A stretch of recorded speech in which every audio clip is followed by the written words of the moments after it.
ne ade no ekopie court ema ehon nsem de em say yedi kai de abeto manim na sesei nia edro ni say ensem no eda so e wo high court edan no nso abubu yem papa no nso aye press conference akofre nipa ekromienu woto nsase firi mo abe confirm na utie ensem a de omo eton asase no ma yewura utibu aten utumu say omo enso kan de pi say asase no ye yewura uti bonsu sorry yewura uti bonsu asase no ye ne dia momfa ncheme di ne ye uti bonsu momfa encheme enu nti no saa na eye na dodo na ka se na papa yi na damfo ne onabo Canada Agyapong nti enu nti na ensensem se hinti na akobasi anase sen ebinom ente issue na se according to yem papa oti bonsu no kura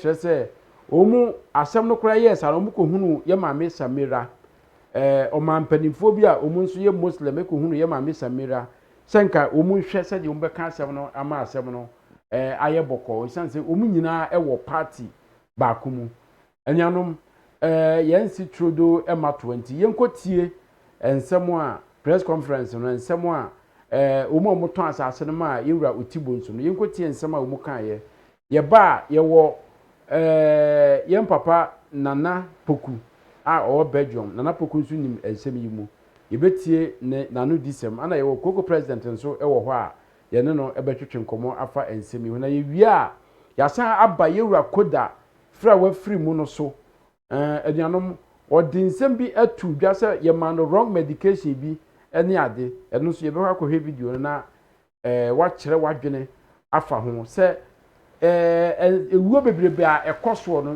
bebrebe ho a efiri yen doctors ene yen nurses a enura a omu de mayen ebi ho a se omu enhwɛ ne yie o sese ye o ni nyina eyade esese yen health service no omuma omani ekọ yen doctors ene yen nurses ho na se obi ye mistake ewo saade no ho a ya hwe asotwe a ibetumi de ama wo mo enu nti yenkotie ye papa Otibo su press conference yentie mu nsem kakra video no wa yentimi ntie ni nyina yenkotie mra na video no ye de credit ebema strong voice network say omu ho na omu ekoye press conference na omu sa video ye de credit be ma wo mo ndi yenkotie yenkohwe video mra for court 1992 na ye di asem say aha nye agerengano for asase na ha ye utano ti di asem na family foforo ye from Akura Boy Doku family almost obedwen case no as co-defendant. The assembly 2015 and a judgment by the judgment and by a comma co-defendant no say utano omodia nemum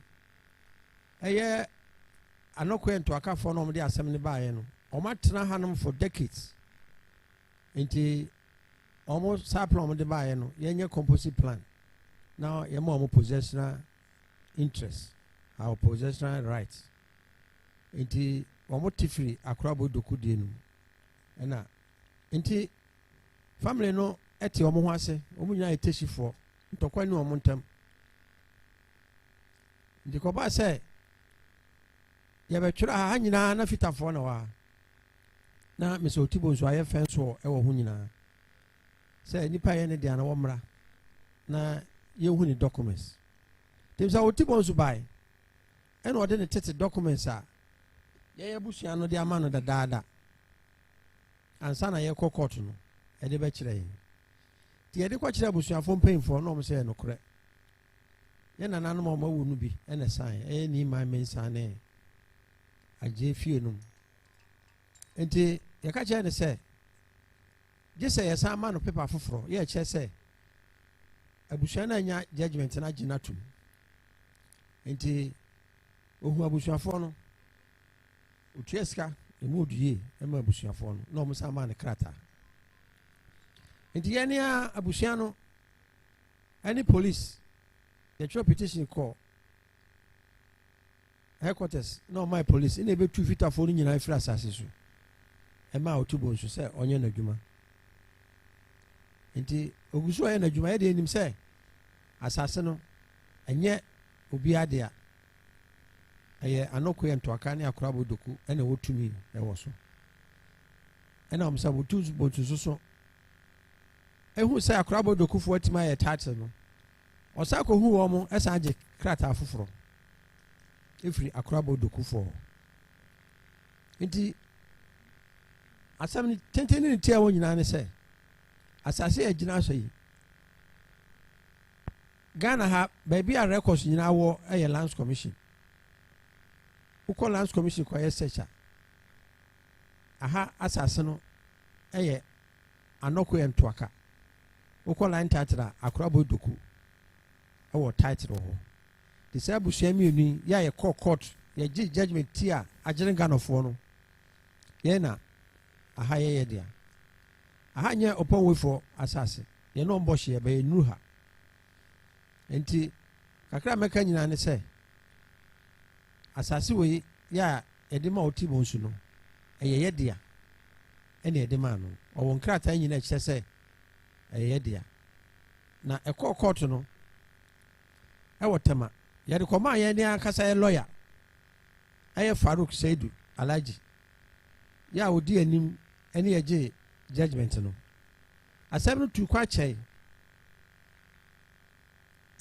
one justice waka baby owie no na ofiri ho na ode ma Justice Tanko ya na we high Supreme Court judge ansana Justice Tanko so de ma nti Farouk fare call tema ya yedi asa no tema no obi so about say ajenga na for de ma mentimedia na ene so yakọ ho a Accra because try that kam kodi adanse ewi ase no judge ne say se yedi asa no tema de emfa ni nyina nko tema haji asoso ede na sembaye ene soso ye ka say omu nyina mra tema ya haji ano ni power factor ni holder no soso ene lawyer nyina batema nti ye nwanwa say ye nka mi shemu na tema judge so amatumi say misabusu ensi ni dan if you say otofri the rightful owners no na haji akoje judgment abrasem no nim say ye di wotema no be court kituamu akoje judgment say wonya judgment abraye ni mo hwe tie de nim say default judgment omunya no ena omo say ne judgment no by test whatsapp bebere mi so otibonsu be ka kire ye no ne esa ko ye lawyer ho ene lawyer file stay of execution ene o sa file appeal ya serve o mo nim ni nyina nti e ma say ene akoba say omo sa e ba ha anadwo omo di kan ba ha ena ye frame so tibonsu na mo so tibonsu be hia omo na ono omo kasa ya na soja fo ni na ko ye enti omo ko ye no na mene Alhaji Madingo eye chief yo hinin ona ye aboko bi zongo chief osan ye wiase nyina chamba for president enti me ka che nam say Alhaji adi yakwe Muslim community enti ko second lady ho nene ne nkokasa peniampa Alhaji di o say yoyo eno ko second lady ho eye ye current vice president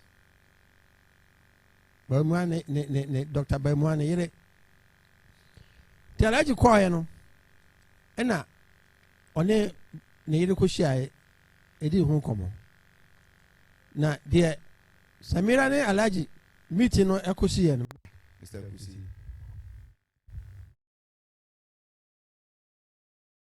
omotone asase no ema yewura uti bonsu video ne the credit be ma strong voice network omuna omokoye sa program enu nti no nia ekoso eno no nti se utie ne papa yi ekan na se sa na asem no etie pa dia na edie nti na esese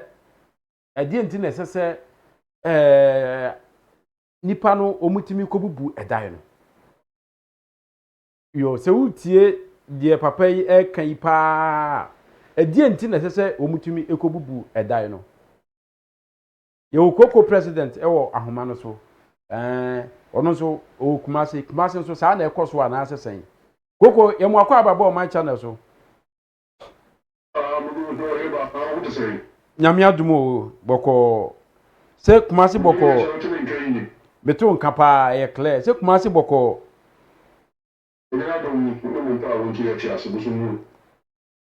ye de nyame ase koko na kumase so ensase sebe no ya etesai wo ho Which year team for before I'm going to move on my channel. Yeah, I had the incredible me. Yes, I was telling the team. We said and change and because I had now 2 4 open so tickets here. And so I had your team Brawy and then Brawy. Could do 25th anniversary. Now 25th anniversary. You do. We came to us a crowd. 25th anniversary you do 1 year. 1 year until ama asantuno aye shepa. And no out of any amount or you the say to say a trust one is a now the one I have my phone number no one and you know in the habit you were chasing Jimmy and near the edge and you are. You be able to be a source so like ever. What I say, a hands so warning, a come up or he be our as a demember. So near no name. Now, trust I say, now trust I say, a medical union, sir. No, I'm not sure. And the really be a friend to my call. Now, you can say, only proof of a friend to my call. And yet, we are sending out here. yes yeah Well, if you so proof of it. Oni wo hiri dia from infra into my call. Oni za. ai minim sa de dia no edam soronko dabi minim sa Eti se ka se ye so ne ka se we ka to so no tu furo so e to makra e che wa ga de la me pa chiro onya mane onya mane so ni ga no aka no ne so no tu furo e so to makra o do wa hiri na so de wo se bi wo bi tua wonim esi mo tedu aso si mo ball no ntegwe no so na so de wo so be to wa sa se me nipa biru mi ensa so mo wa bu cho mo ga na excuse me don't worry okay yo ayi otumfo anniversary there ye be peda pa nti wo de ekoso nyina no monitor ye be peda pa na ni o mi se papa no wakasa de Baby make us a phone so, but we make us a phone so. If you say system one a walk a furniture a crown, and then leading to sa next year or them. What you say? System one say a crown, a we should be able to control assassin. What do you want to say? What you say? You will. I said to you, you may be a bushia. Maybe for Asante Asokore. Yabushia, ya wa asase ewo Asante ewo apemuso. Ewo bi wo senti. But the same you when you the chance asase na say score here the chance asase na ko do apemuso. Ontimi me say you ntimi for apen ka say ya enti ko na ko do ontimi say timi si de ntimi akoto asase na ma. Obi so onkoto onkoye onkopidan. Okay. Okay. La frère Busiona, ya sa no frère. No aka che say ya titi kuru no e say du ma sa no so. Enti die ni ye tete ye no. E bia nya e bia 25 plus. 25 plus no. Ye de Busiona mo amu ye Busiona bia Busiona ya mamu e bia be fa 10. Mo dia mo Busiona 10 ya mo dia mo fa. Ebe ya o hele be focus ya sere mo amuye abusua no so ada se mo fa abusua pe ni afre abusua ni bi nipa bi o mo ni afi kakra na do mo ba nfi no ka je se ya che na so no ya du ma sa se no so nti ya ko so bi bi ye no ya ni o se nya masa se nya 25 plus no ya ye ni se e de ye de 10 ye be ma mo 50 ya kana mo de ma o ye de be ma o mai no na abusua no ada se mo to sunsa. Oh, ho ɔmo tutu nsa ada so ase na sɛ 10 plot na bɛyɛ dɛn abɛyɛ ɔmo dia so na me so enti ɛwɔ na abusua no sɛ bi abusua no wɔ sika ɔmo ka sɛ okay munya 25 plot but sɛ munya 25 plot dia na maka ne si akyɛ na mo mo yɛ kyɛ dia ɛne 15 na aka no etire bo yɛ sɛn enti ɛba saa abusua na sɛ bi a ogolobi wɔ mu na obi a ɔno ne nsɛm obi a wabuche na ɔpɛ sɛ ɔno atɔ asase no ɔmo asase no pɛ sɛ ɔmo de bɛma obi a obugo hɔ no na bi a ɔmaka ɛho bo because ɛnam sɛ yɛ abusua na ade ame nti no ɛba saa ɛbo no koraa no ɛba fam okay ɛbo no ba ɛnyɛ sɛ deɛ na no agye na wɔtɔn ama nkurɔfoɔ wɔbɛsi dan dɛn ɛbɛkyɛ wɔte mo sɛ nti ɛba saa na wɔn sɛ ɛboɔ no ɛba fam na ebi a ɔmanana naka ne nyinaa bɔ wɔsi neɛ ɛtire boɔ ɛyi sei ɔmo sɛ oke neɛ ɛnana mɛ mmerɛ na yɛ ne abusua no nipa bi ɔmo mu nkasa ne sɛ wɔn ne ɔmo yɛ ɔgɔlɔ anaasɛ mpanyinfoɔ ɔmo kasa na ɔmo kasa wɔn sɛ yɛsɛ asɛm wɔte ti o na ɔmo ayɛ tɛn but ɔmo sɛ tɛ 15 na aka no ɔmo yɛ 25 15 na ɔmo de mo de tɛn ma na aka 25 aka 10 na aka 25 sorry say 25 and you obu ma 10 aka 15 aka 15 sorry aka 15 and 15 no you say yɛ hwɛ na yɛ den yɛ gye na bɛyɛ busua no deɛ na gya nkyirima ne nkɔla a wɔwɔ no so yɛ den ɛsa ɛka bi nti wɔn no bi a wɔn mo de to ayɛ agye mu sika no mo de aba maybe a yɛkɔtɔ bi 15 na aka na bɛka ho ma 25 ne nyinaa bɛyɛ busua no dia so nti busua no kɔ dɛrɛ deɛ wie saa na ɔmo ayɛ sɛ ne abɛ ahona bɛdi kurom no ɛne ne mo ne yɛnto wɔ yɛ dɛn ɛmfa ho na ɔmo to wɔ afa na abusua no yɛ ɔmo asase yɛ ɔmo deɛ da hɔ so saa na aha no dodoɔ no ɔmo yɛ dɛn ɔmo yɛ no so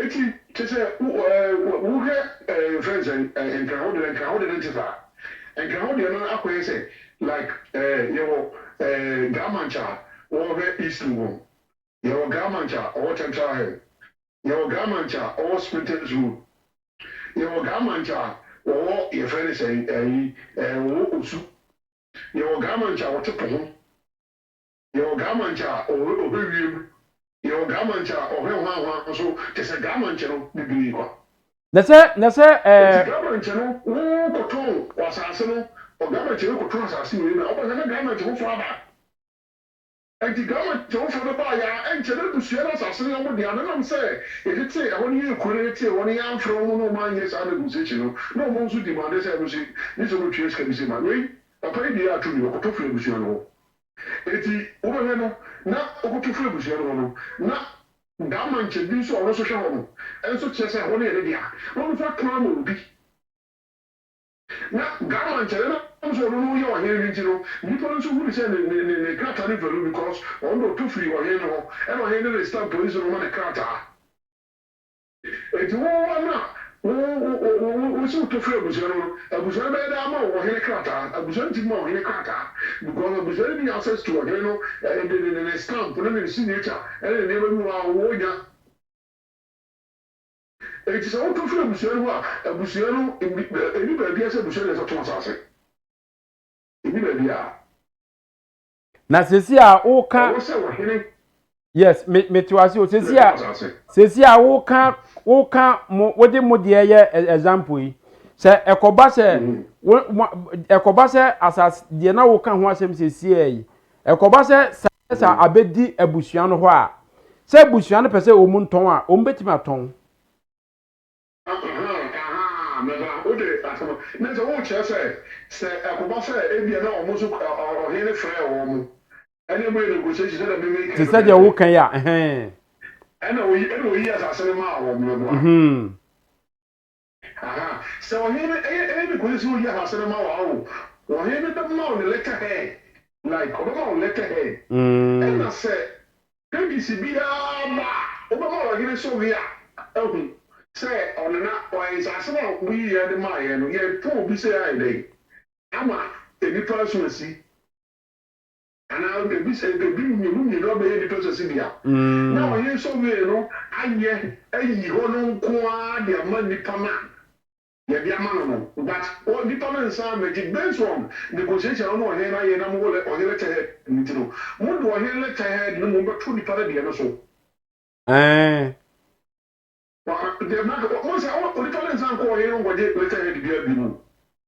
he no edikai amamo letterhead. No, I'm not letterhead. It's letterhead.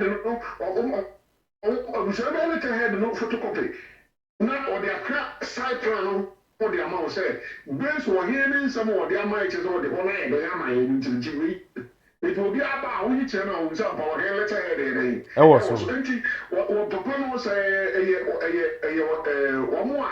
Abusuano say your hand may he one of them out or letterhead the mama or letterhead or whatever. On letterhead just like yeah the one on the way. Because me sure say me sure say baby ansa na ebi a ebusua no benya na sas no na kire say ebi a ohene na wo ho no se de wo ka say eho omoya nui na ohene na wo ho no ene ebusua no akasa ama bi a ohene no ate ase ama ebusua no ana ye wo ensas ye wo nsase ni bi won so a yes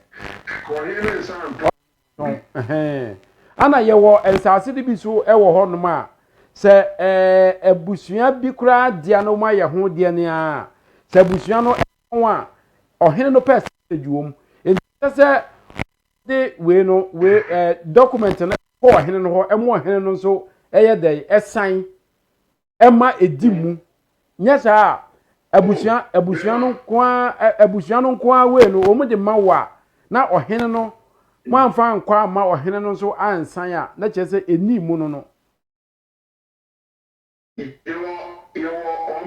Crown as I am on the say, what was I you have found out here in some of the percentage. A one crown as I am on the course so much. As I see your head here. As I see your head here. And Metiasia said, yes.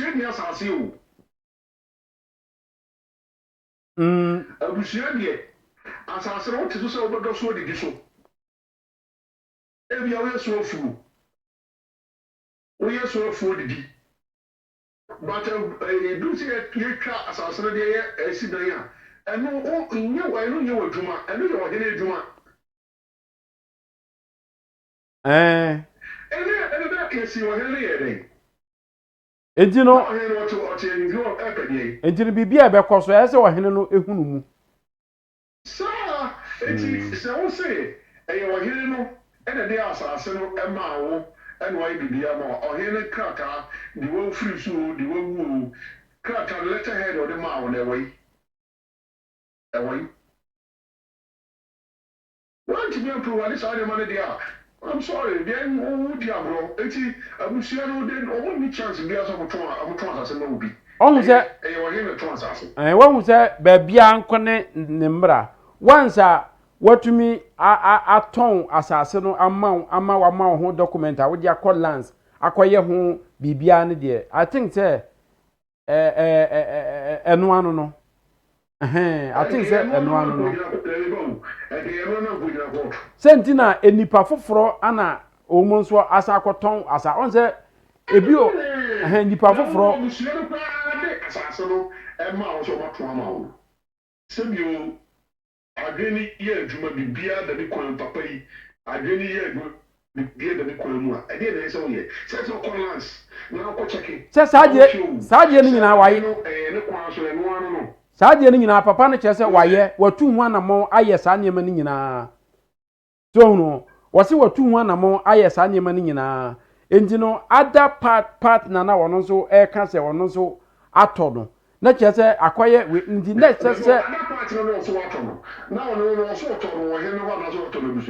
I don't know because abusua mienu a Mr. Otibonsu no e ka se wato no wo omu ho no se abusua no mienu nyina aba press conference wo abedi adanse se sa asase no eye omu dia omu na aton amaman no na omu ntiase se nipa foforo asa akoye ho document ni adia ndi aye edina akopie wo court no enti no court na wo mu e ka asem na yenwie ya ase eda ibubuo ni sa ne mani nyina ohun se abamu no so hu abayro ana de bia ne kan se ana de o se ana se bi jimini de e promas any thing anywhere jimino iPhone 15 Pro Max ene de na mo ko mu a Atemdi ende yifrim koko na yen cancer asem no ya nipa na eburda no ya wo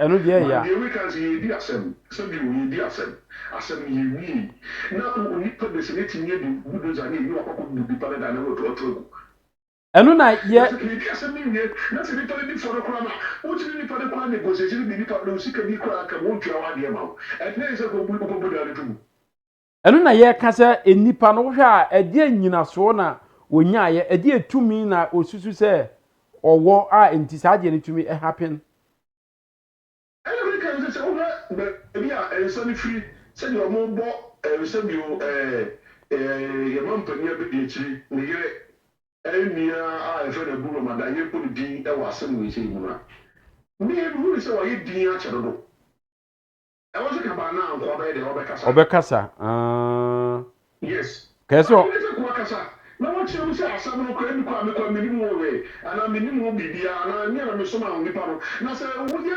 di dia body say silence me se omu spokesperson bi ebe kasai ema omu nso no de bi addo no e wo say bu jira pona kasa abu ramadan no ane ma kwasa di we election year e be go odi maso enu ni asem no election year na to abawu eti ko fo be fa ko bi so afa so say e de go odi maso but no time na be ade say iye ka mu ya ke ka mi bi go no na ta na e too late enti we no ebe affect yen vice president on obegina no ebe fetio totally because I did we ko je go chefu na mate me wa omo ye adi we ko gana fu na monte o mate adi we ko mo beto abanyina so mo titi o se adi we ai se bola suja e so no free e jubum udu di dum no be di ama e chabrenti enna adenti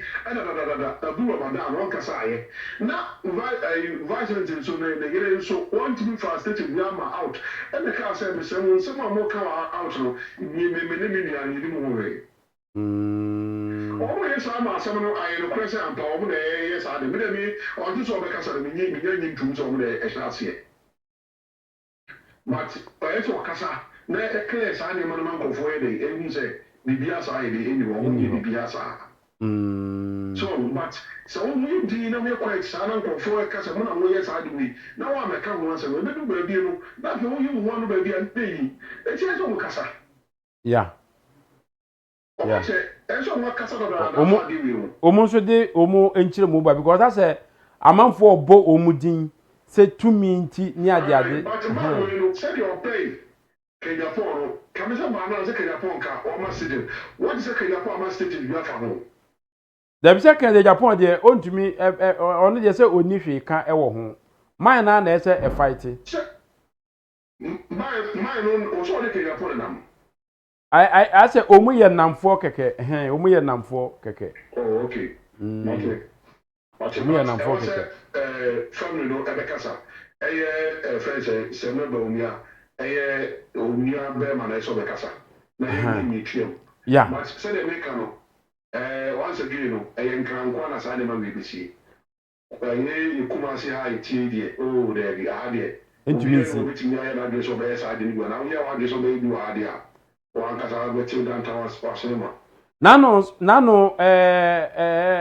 soja ni bi nso akosi ne dai e wo kaso aside ho ono nso the same thing o say soja ni o ba o say langard for tata no ombo tata na to extent say e bia woni ho na ne yere e wo ho a omutumi be hana ne ade oye soja ni nti o se yo obi nim enti o say wa report case na a e wo court ne ade adru mebi kura na omuma security for be guide ho eni ade enkrofo no hawo nyina ne se soja ni no ewo ho ni ntino omuntumi nye ni ompese omu eye enu ntino kwan bi ombefa so a ombetu no soja ni ne se saa na etie wo ho okoda ya na ade echen ya opie free ne kwa no a ya di fundaka e di kojin abobo fundaka no nyina ho e di abesi ni fie gate na no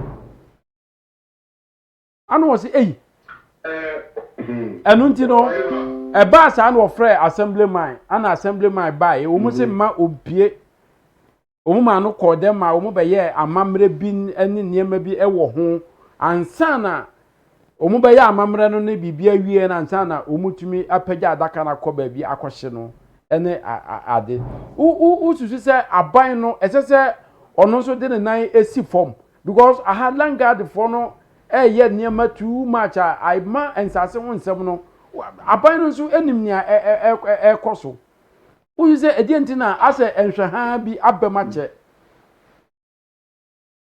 aban no ono aban na mu kwa ne nsase kwa gofu wia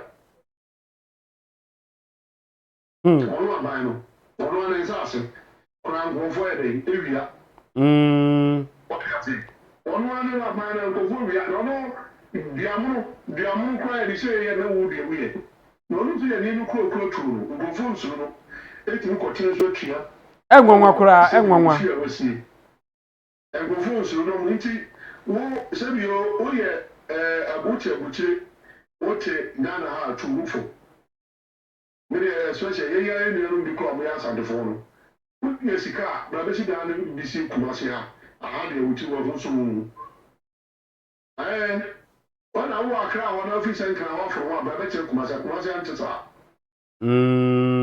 what does it there's what the tons are what was so no we be fast as no it says you na do kumase kura so ye tie yi na me adom next month nko am be 2 months time dem be be airport na no ta ai na se commercial dan international airport be be ano e say airport ni ti na mu nyina ma yere wo mu si mu na wo ye fere say enkana mu nya yo na e bi aba kumase wai okay ai be be kumase say de wo free New York abeto be si wo kumase na wo ya wo di ku fo be so ti ku fu pri na ko New York no.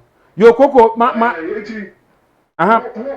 Na mo you was say, amano obo mo ti mo ne sa so ban. Na so bi wo wo de ho ban. O ka e de police for ba. A police for so ba mo ko mo yere mo o ma. Mo ko do mo yere mo ma mo to. E ji o ko na da ka o fi ono. Na da for so ba to mo mo yo. Coco. Aha mayen twaso na misauti enso wo ahoma no so nche na dwenfa ensem a ekoso Mr. we nana enti mame mfa we ntwaso preko na minja o ne koye wadwuma koda anwumtuni a wa free mu se wate ba cho mo sem aha ana emse odikai grant interview bi interview no na o ka se ye man no wrong medication bi ene ade ye pese ye mo sa interview na wo ye no na wati na ma bisa wonsem ba ko mienu bi afa ho efa ye health system e wo Ghana ha ho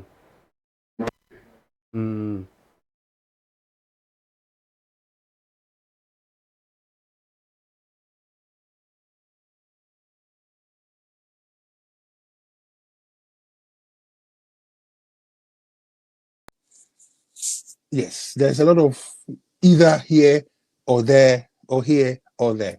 Now hold on. So I'm going to start with a story. I'm going to start with a story before we get there. My wife tells me it's 2015. I always thought it was 2016, but 2015. I put myself up under a bit of stress, and then I wasn't getting enough rest and exercise too at the same time, both of them. So the body just was not reacting well. So I think one of the evenings I wasn't feeling too well. So my wife carried me along with my big sister, and I was taken to a hospital in Takrady. I won't mention the name of the hospital. Now, I want you to, I'm giving a few details so that you understand my side of the story, and then maybe you can understand the medical people to their side of the story, and then you decide. So, and it's all about Fluffy. Hold on, I'll get to that part. So what happened was this. I think we got there around if I'm not exaggerating, we go there around say 9:30 or 10 in the evening. 9:30, 10 in the evening. I remember that because somebody was brought in shortly after I was taken there. The guy came at 11. He was on my left-hand side, 2 beds away. He died at 2 a.m. So I kind of remember that a bit well. So forget about that detail. It's not really important. So it was a night. So I mean, I was asked a few questions about my general health. You are getting the same. And by morning, I saw a doctor. They prescribed something for me, and I was immediately given some form of medication to take. And then they grounded me there for like 2 days before releasing me, and then gave me medication, asked me to take it, and then keep reporting myself from time to time. Now, I started developing some funny symptoms here and there. One,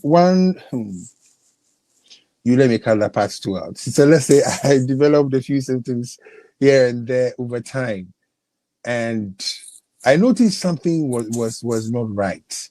So I remember one day being bold enough to Google the medication I was given. I Googled it. I wanted to find out exactly what it was. And I noticed that one major element that I was told to take was a sulfur-based, please hang in there, you will get the story very soon, was a sulfur-based medication, sulfur as in the element sulfur, S-based medication. And immediately I told myself that, but I know that I have a medical condition called G6PD. Something about us. You are getting a thing. But I know for sure that sulfur is one of the things that we are not supposed to take. So things like brufen and stuff like that, I've known since I was in tech that I'm not supposed to touch brufen. And so I was like, but the people, why they won't kill me or something like that? You get it? Because I'm talking about, I had taken the thing for over 6, getting to 8 months of ingesting this thing on a daily basis. Can you imagine? So we scheduled some form of a review or checkup with the doctor. I went over, I get a little to Google the medication I was given. I Googled it. I wanted to find out exactly what it was. And I noticed that one major element that I was told to take was a sulfur-based, please hang in there, you will get the story very soon, was a sulfur-based medication, sulfur as in the element sulfur, S-based medication. And immediately I told myself that, but I know that I have a medical condition called G6PD. Something about us. You are getting a thing. But I know for sure that sulfur is one of the things that we are not supposed to take. So things like brufen and stuff like that, I've known since I was in tech that I'm not supposed to touch brufen. And so I was like, but the people, why they won't kill me or something like that? You get it? Because I'm talking about, I had taken the thing for over 6, getting to 8 months of ingesting this thing on a daily basis. Can you imagine? So we scheduled some form of a review or checkup with the doctor. I went over, I get a little emotional when I talk about this thing, like, forgive me. So we scheduled a checkup with the doctor, and I told the doctor that, but why am I being given medication that contains sulfur if I'm just a speedy? Because you know that we are not supposed to be taking these things, and you guys are aware about these things. To cut a long story short, all they said was, "Oh, sorry, oh. I'm serious." And then by being a bit defensive, I don't know, I remember exactly who, but somebody who was part of the medical whole team that was taking care of me said, I also work with school. And so, what I said, why don't you talk about it? Hey, and all of a sudden, it was like some blame shifting B was coming into the thing that, hey, I am old enough to know when I'm being given wrong medication. Then I said, hey, Simon. So this was my resolve since that day. I will not disrespect nurses or disrespect pharmacists. I will not disrespect doctors. But I can't take your word for it anymore. When I'm given something, I want to Google it myself. I want to find out. When I come and sit in front of you, I will not be quiet. I will talk. I will tell you that, hey, my guy, I'm just speedy. I pray you're not giving me anything that will harm me. I'm not supposed to be on. And it will sound like, yes, you are being all over the place. You are being too known, as we used to say in my primary school, you are getting the thing that you are getting the thing. But it will save me from being a guinea pig.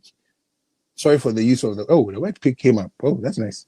It will save me from being a guinea pig and from you just telling me at the end of the day that, oh, I am sorry. If I learned any lesson from 2015, is that at the end of the day, I ingested sulfur for a whole year because I refused to use my head, so to speak.